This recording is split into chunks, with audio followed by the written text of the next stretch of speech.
Genesis chapter 38. At that time, Judah left his brothers and went down to stay with a man of Adullam named Hira. There Judah met the daughter of a Canaanite man named Shua. He married her and made love to her. She became pregnant and gave birth to a son, who was named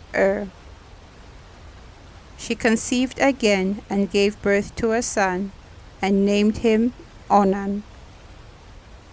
She gave birth to still another son, and named him Shelah. It was at Kezib that she gave birth to him. Judah got a wife for his firstborn, and her name was Tamar.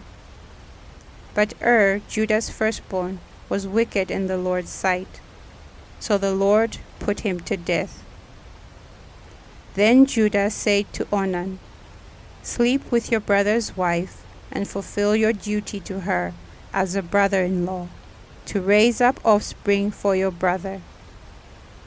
But Onan knew that the child would not be his, so whenever he slept with his brother's wife, he spilled the semen on the ground to keep from providing offspring for his brother. What he did was wicked in the Lord's sight, so the Lord put him to death also. Judah then said to his daughter-in-law Tamar, "Live as a widow in your father's household until my son Shelah grows up." For he thought he may die too, just like his brothers. So Tamar went to live in her father's household. After a long time, Judah's wife, the daughter of Shua, died. When Judah recovered from his grief, he went up to Timnah, to the men who were shearing his sheep, and his friend Hira the Adullamite went with him.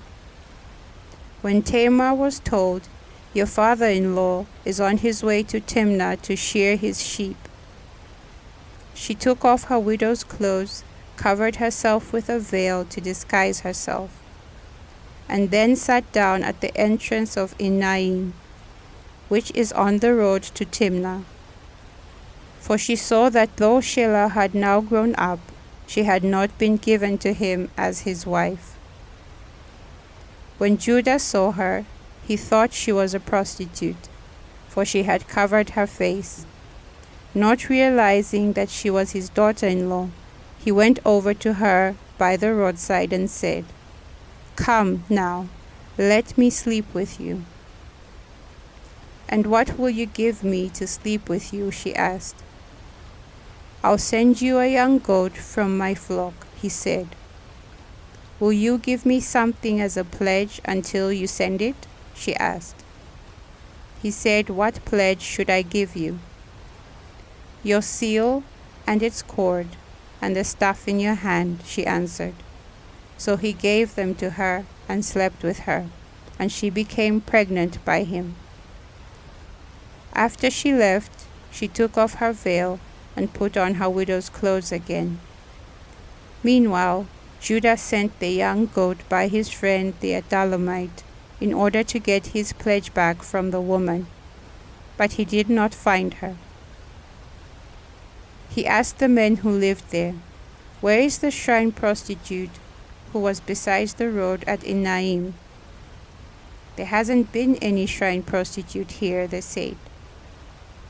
So he went back to Judah and said, "I didn't find her. Besides, the men who lived there said, there hasn't been any shrine prostitute here." Then Judah said, "Let her keep what she has, or we will become a laughingstock. After all, I did send her this young goat, but you didn't find her." About 3 months later, Judah was told, "Your daughter-in-law Tamar is guilty of prostitution, and as a result, she is now pregnant." Judah said, "Bring her out and have her burned to death." As she was being brought out, she sent a message to her father-in-law, I am pregnant by the man who owns these, she said, and she added, see if you recognize whose seal and cord and staff these are. Judah recognized them and said, she is more righteous than I, since I wouldn't give her to my son Shelah. And he did not sleep with her again. When the time came for her to give birth, there were twin boys in her womb.